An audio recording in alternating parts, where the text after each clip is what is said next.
Hi, I'm Kelly, and I'm 35 years old, doing really well in the world of interior design.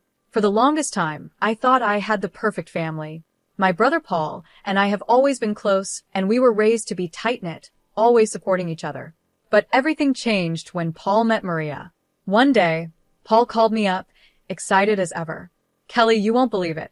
I've met the most amazing woman. He was practically glowing through the phone. I was genuinely happy for him. Paul and I always shared everything, so hearing about this new chapter in his life made me excited too. Fast forward 5 months, and suddenly Paul dropped a bombshell. We're getting married, he announced one morning over coffee. I almost choked on my drink. Married? Paul, you barely know her. I tried to hide my shock, but he was completely head over heels in love with Maria. The wedding was a whirlwind, happening so fast, and before I knew it, I had a new sister-in-law. At first, Maria seemed lovely. She was all smiles, very polite, and appeared to fit right in with the family. But honestly, something about her felt a little off to me. During one of our family dinners, I started noticing small things. For example, she would steer the conversation in strange directions. "Oh, Kelly, you're still single, right? Don't worry. I'm sure you'll find someone eventually." She said it with a smile, but there was always this tiny hint of judgment underneath her words. I tried to ignore it at first, but the comments kept coming.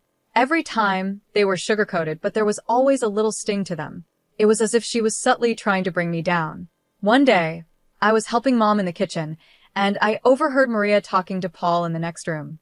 "Honey, don't you think Kelly's job is a bit unstable?" "I'm just concerned about her future," she said. That hit me hard. I had worked so hard to build my business from scratch, and it was thriving. To hear her question my career, like that made my blood boil. Things only got worse from there. At Paul's birthday party, Maria accidentally spilled red wine on my brand new dress. "Oh, I'm so clumsy," she said, laughing. "But don't worry, it probably wasn't that expensive, right?" I smiled through it, but inside, I was furious. It felt intentional, like she was trying to humiliate me. Later that night, I vented to my best friend, Rachel. "Something's not right with Maria," I said, frustrated. Rachel nodded in agreement. "I've noticed it too. The way she looks at you when she thinks no one's watching, it's like she's sizing up the competition," Rachel said. That made me pause. Was I imagining things, or was Maria really trying to get between me and my family? I sighed. But Paul's so happy, and Mom and Dad love her. Am I just overthinking this? Rachel looked at me seriously. "Trust your gut, Kelly. Keep your eyes open." That stuck with me, and from that point on, I started paying more attention. Slowly, I watched as Maria inserted herself deeper and deeper into every part of our family life. She volunteered to help Dad with his finances, constantly offering critiques about how he managed things. She reorganized Mom's entire kitchen, claiming it would be more efficient her way. Little by little, she was changing everything, and no one seemed to notice but me. What worried me most, though, was how Paul started to change. My brother, who used to be so outgoing and full of life, became quieter and more reserved. Whenever we'd talk, he would always defer to Maria's opinion, like he couldn't make a decision without checking with her first. It was so unlike him, and I couldn't shake the feeling that something was terribly wrong. One afternoon, while out shopping with Mom, I tried to bring it up. "Have you noticed anything strange about Paul lately?" I asked. Mom just smiled and shook her head. "Oh, you're overthinking it, dear. Maria's been wonderful to him." But I wasn't so sure. Something was changing, and I had a sinking feeling that Maria was behind it. I just didn't know how to make anyone see it before it was too late. I decided to talk to my mom about what was happening. "Mom, have you noticed anything different about Paul lately?" I asked, trying to keep my voice steady. She hesitated for a moment before replying, "Well, he's married now. Change is normal, sweetheart." "But, Mom," I pressed on, "it's like he's not even the same person anymore." Mom gave me a soft smile. "You're just not used to sharing him. Give it some time." I wanted to believe her, but time only made things worse. Every family gathering turned into a battlefield of passive-aggressive comments and tense moments. I tried to keep the peace, biting my tongue when Maria would make one of her snide remarks. But the stress was getting to me. My work started to suffer. My designs weren't coming together, and I found myself losing sleep night after night. One evening, after a particularly rough family dinner where Maria had subtly criticized everything from my outfit to my latest design project, I broke down in my apartment. I couldn't hold it in anymore. The tears flowed, and I felt completely overwhelmed. Just as I was starting to pull myself together, my phone rang. It was Rachel. "Kelly, are you okay? You seemed off at dinner," she asked, her voice full of concern. I couldn't hold back anymore. Everything I had been bottling up for months spilled out. I told her about my suspicions, my fears, and how I felt that Maria was slowly isolating Paul from the rest of us. Rachel listened patiently, and when I finished, she spoke firmly. "Enough is enough, Kelly. It's time to start digging. There's more to Maria than meets the eye, and we're going to find out what it is." As I hung up the phone, I felt a strange mix of determination and dread. I loved my family, and I would do anything to protect them, even if it meant exposing the person who had slowly infiltrated our lives, hiding behind a friendly smile. Little did I know things were about to get much, much worse. The annual family barbecue at my parents' house was supposed to be a day of relaxation and bonding, but instead, it turned into a nightmare that I'll never forget. Everyone was gathered in the backyard. Dad was at the grill, Mom was setting out salads, and Paul was helping Maria with her chair. I was chatting with my cousin when Maria's voice cut through the noise, interrupting us. "Kelly, sweetie, could you grab me a drink? You're not doing anything important, right?" Her words stung, but before I could respond, Mom called everyone to the table to eat. The tension was already building, and as we sat down for the meal, it only got worse. Throughout dinner, Maria kept making little jabs. "This potato salad is delicious, Mom. Much better than the store-bought one Kelly brought last time," she said with a smirk. That was it. I couldn't stay silent any longer. "At least I contribute something, Maria. What exactly do you bring to these gatherings besides criticism?" I shot back. The entire table went silent. Maria's eyes narrowed, and with a cold smile, she responded, "Well, I bring class for one thing. Something you clearly lack." Before I could stop myself, the words flew out of my mouth. "Class? Is that what you call being a manipulative bee?" "Kelly." Paul's voice cut through the tension, shocked by my outburst. But I didn't care anymore. I was tired of biting my tongue, tired of pretending everything was fine. Maria stood up from the table, tears welling up in her eyes. "I can't believe you'd say such things after everything I've done for this family," she cried dramatically before storming off. Paul, of course, followed her without a word. I sat there, fuming, as my parents gave me disappointed looks from across the table. I knew they thought I had crossed a line, but I didn't regret what I had said. Maria had pushed me too far, and I couldn't hold it in any longer. Later, after most of the guests had left, I sat alone in the backyard, replaying the entire evening in my mind. What had I done? Would things ever be the same with Paul again? And more importantly, how would I ever get my family to see what Maria was really doing to us? As I was helping to clean up after the family barbecue, Maria cornered me in the kitchen. Her tone was cold and threatening as she whispered, "Listen here, you little nobody. Paul is mine now, and soon, this whole family will see you for the jealous, pathetic person you are." I was stunned by her words. "You're delusional, Maria," I replied, trying to keep my cool. That's when things escalated. Maria grabbed a fistful of my hair and yanked it hard. "Am I?" she hissed, pulling me toward the living room. "Let's see what Paul thinks about his precious sister now." She dragged me by my hair into the living room, where Paul was sitting, chatting with Dad. "Paul, look what your sister did," Maria cried out, putting on her best act of an innocent victim. "She attacked me."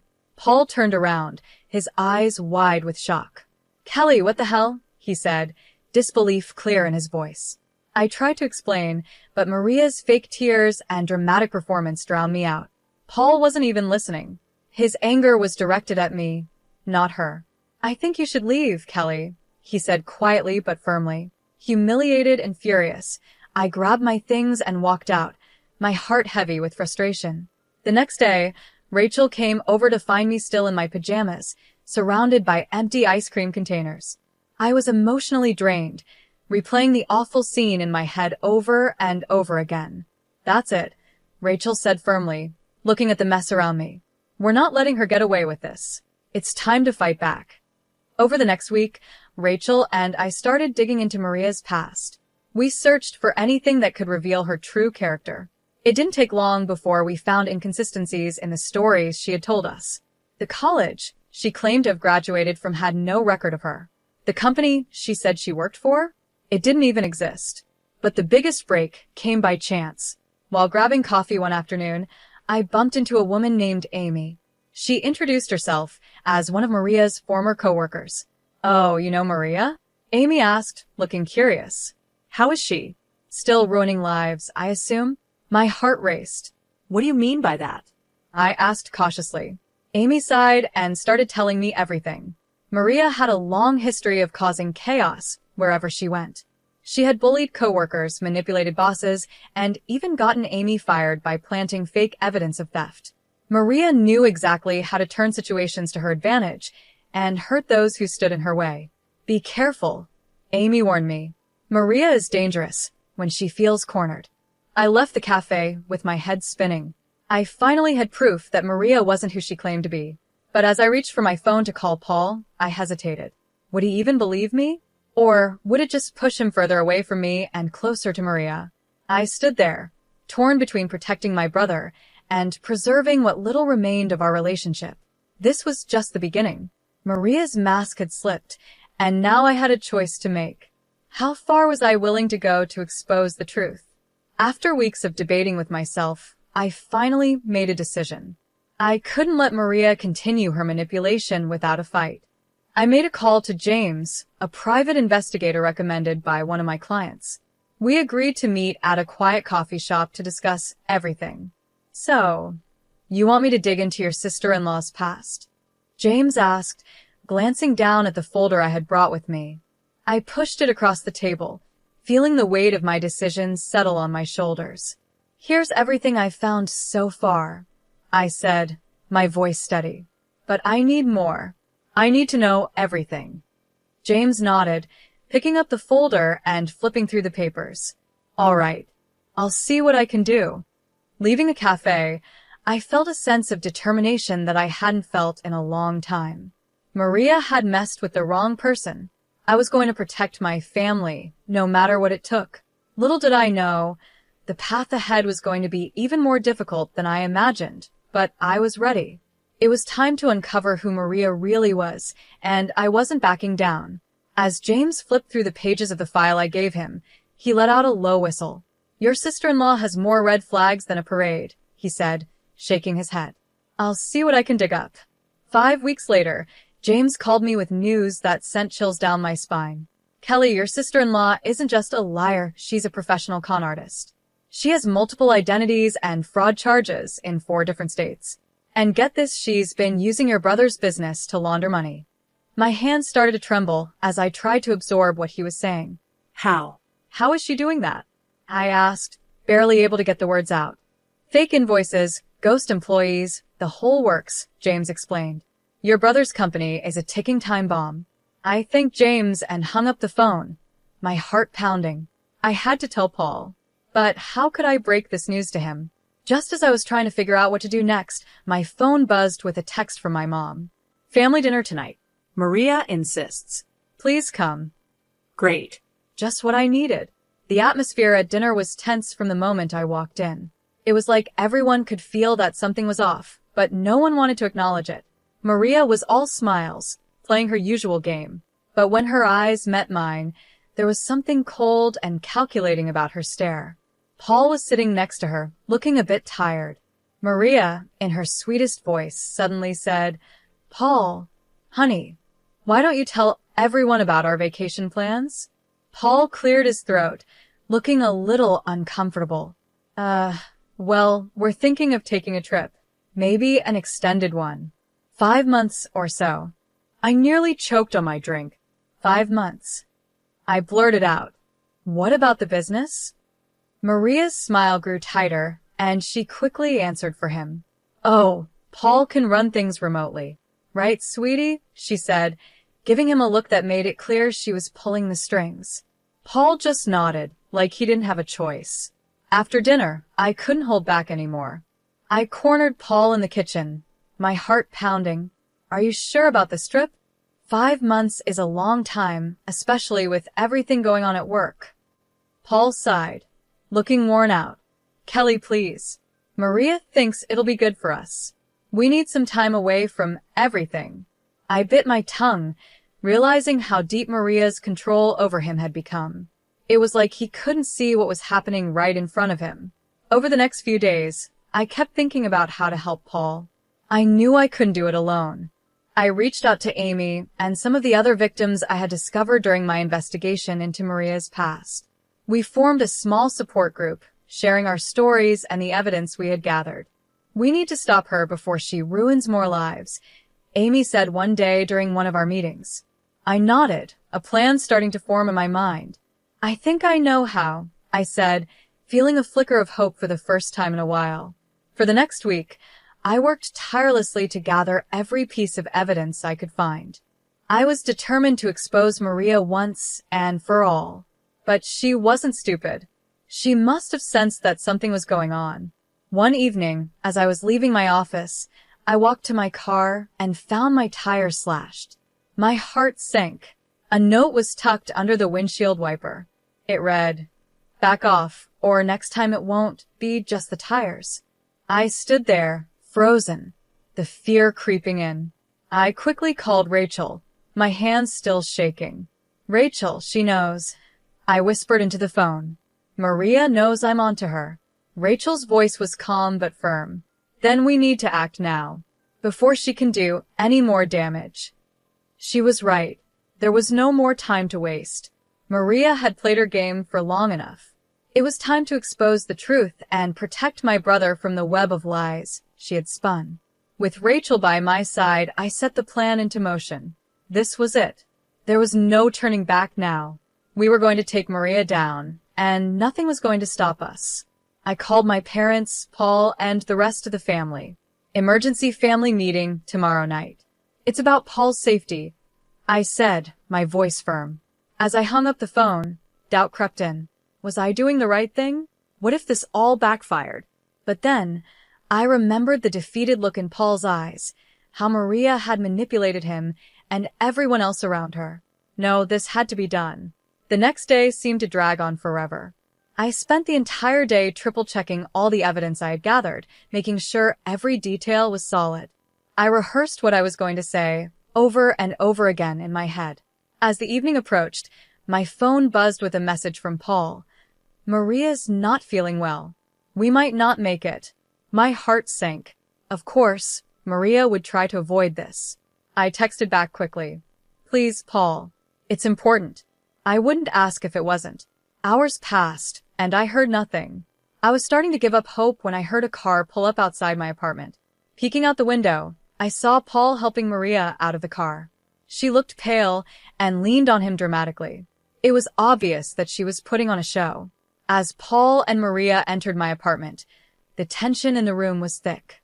My parents, Rachel, Amy, and a few others were already there, waiting. Maria clearly didn't expect this kind of gathering. "What's going on?" Paul asked, confusion evident in his voice. I took a deep breath, trying to steady my nerves. "Paul, everyone, it's time you all knew the truth about Maria." I was calm but determined. This was the moment of truth. Maria's eyes narrowed. "Kelly, you're being ridiculous," she snapped, but I didn't let her continue. I pulled out a stack of documents from my bag and held them up. "Maria, or should I say Amanda? Or is it Lisa? How many identities do you have?" I asked, staring straight at her. Paul's face went pale as I laid out the evidence in front of everyone, the fake names, the fraud charges in different states, the money laundering through his business. Amy and the others shared their stories of how Maria had manipulated them, the lies, the deceit, the way she had hurt so many people. Maria tried to interject, her voice growing hysterical. "They're lying, Paul." "Baby, you know me," she cried, desperately trying to keep her mask intact. But I could see Paul's disbelief turning into anger. "Is it true?" Paul asked, his voice shaking. "Have you been using my company to launder money?" The mask Maria had been wearing for so long finally cracked. Her sweet, innocent demeanor vanished, replaced by cold, hard fury. "You're all idiots," she hissed, her voice dripping with venom. "Paul, you are so easy to manipulate, and the rest of you? Pathetic." The room went silent. Mom gasped in shock, and Dad clenched his fists.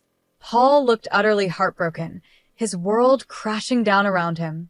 Maria saw her way out and made a dash for the door, but Amy was quicker. She stepped in front of Maria, blocking her escape. "Not so fast," Amy said firmly. "The police are on their way." The next few hours were a blur. Maria was arrested, screaming and shouting threats as she was led away in handcuffs. She didn't try to hide her true nature anymore. The mask was gone, and all that was left was the real Maria, manipulative and dangerous. Paul sat in silence for the rest of the evening, trying to process everything that had just happened. It was hard to watch him like that, knowing how much pain Maria had caused him. Days turned into weeks. Paul filed for divorce almost immediately. He also worked tirelessly to save his business, trying to undo the damage Maria had done. It was going to be a long road to recovery, but Paul was strong. I knew he would make it through, even if it took time. As for me, I was relieved. We had exposed Maria for who she really was. I had protected my family, and even though it was a painful experience, I knew we were all better off now that Maria was out of our lives for good. In the end, it wasn't just about the evidence or the lies. It was about standing up for what was right, even when it was hard. And I knew that Paul would heal, and our family would become stronger because of it. We had faced the truth, and we had won. I stood by Paul's side through everything. Months later, as we celebrated the successful relaunch of his company, he pulled me aside and said, "Kelly, I'm sorry I didn't believe you sooner. Thank you for not giving up on me." I hugged him tightly, feeling our bond stronger than ever. As I looked around at my family, now free from Maria's toxic influence, I realized how important it is to trust your instincts and stand up to people who try to bring you down. It wasn't easy, but it was worth it. We were free, together, and stronger for having gone through this storm. And that's the end of my story. Now, I have a question for you. If you found out your sibling's spouse was a criminal, would you expose them or stay quiet to protect your sibling's happiness? What's more important, family peace or justice? Let me know your thoughts in the comments. It's a tough decision, and I'm curious to hear what you would do.